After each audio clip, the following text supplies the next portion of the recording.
Very good morning, everyone. I think there's going to be a very exciting conversation for next 45 minutes. We are very honored to have Honorable Minister along with us on stage, and that itself shows the importance he's giving to build up the entrepreneurial ecosystem for the country, especially targeted towards tier 2 and tier 3 towns. I firmly believe that if India has to become a global superpower, the new age entrepreneurship has to develop in tier 2 and tier 3 cities. And what a great occasion.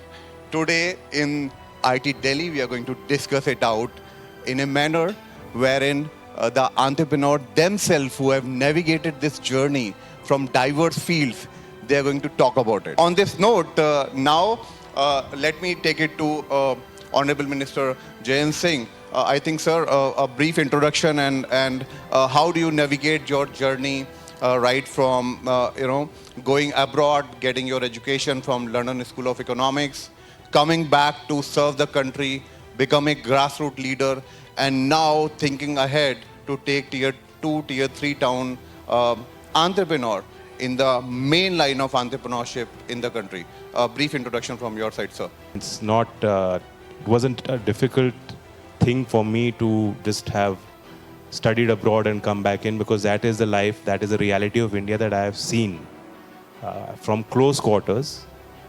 Even though my school was in Delhi, I was modern school, Baraghamba Road. But at that time, every day I would see people from villages come in.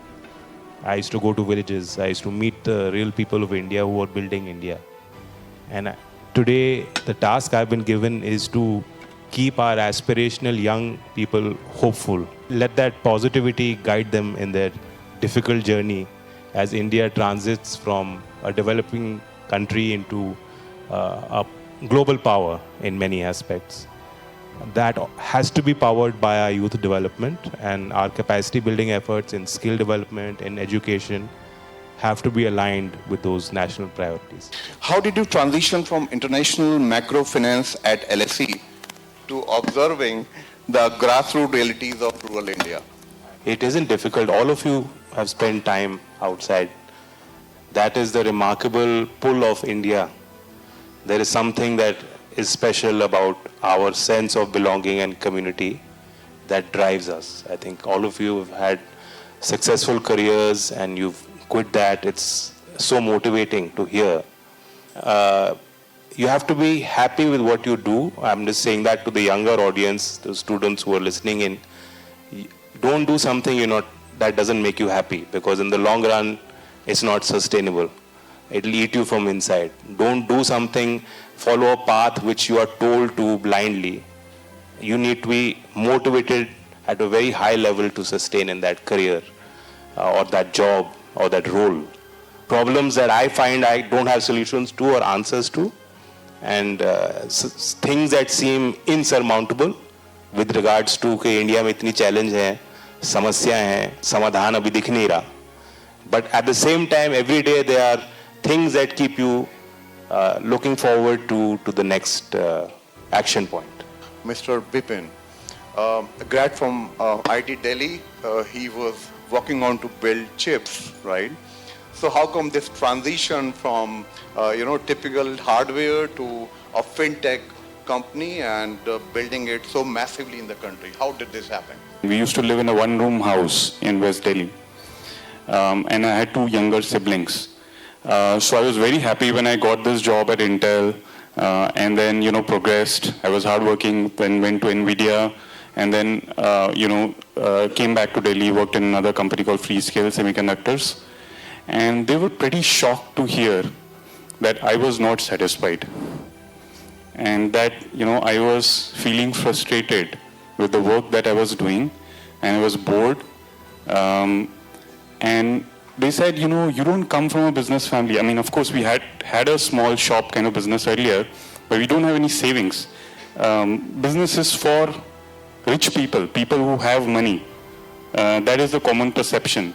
And I had a fair bit of fight within my family, but I was very, very sold on this idea at that time. I'm talking about even pre-smartphone era, that in India, why are we still using so much cash? For every small thing, even topping up your mobile phone, you have to go to a neighborhood shop, if you remember, and get a scratch card.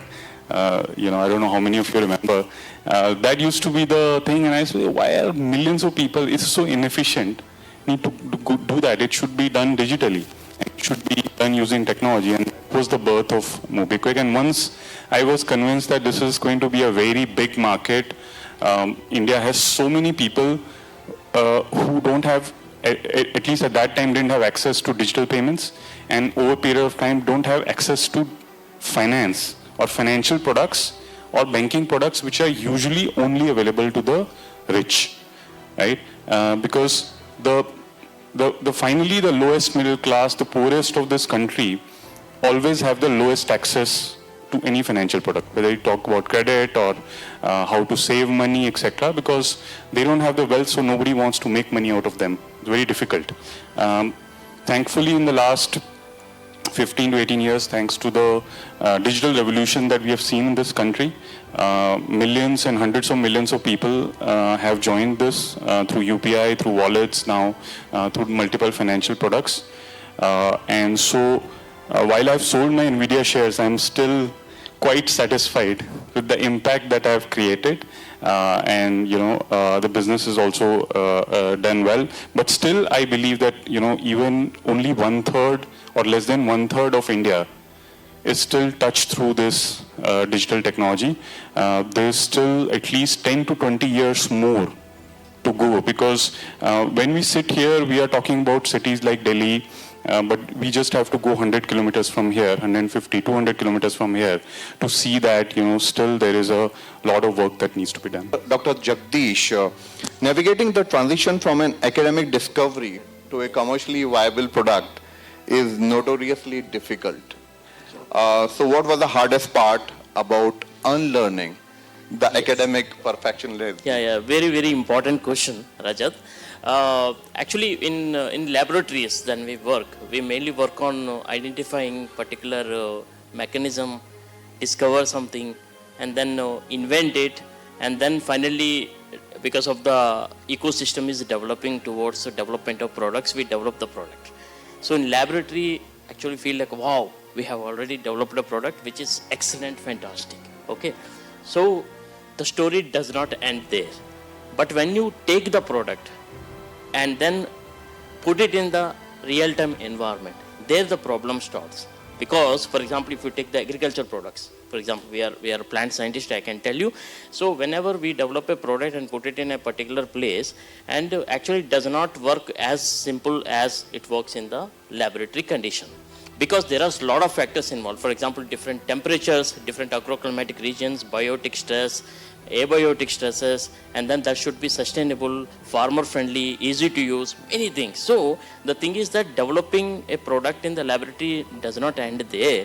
So it is much more tedious actually to take the technology and make it in a workable condition. It can work and adapt as per the needs of the people and help them to achieve the sustainability. So this is the major thing. But if we achieve both of them, for example, as a basic researcher, you work it, and then after that, if you take this, translate the product, and then make it market and deploy in the real-time environment, I think you will be like 100% you can achieve everything, and you will feel really happy that your own innovation is actually being used and it is deployed and then helping the farmers and improving the economy and helping in sustainability. So this is the major thing. Yeah. Why is it so challenging to get our college degrees to actually match the specific tech skills that companies are hiring for today? जब मैं गांव के लोगों से भी मिलता हूँ, young students में, schools में जाता हूँ, in India there is still a hankering for the qualification, because it is also seen as a mark of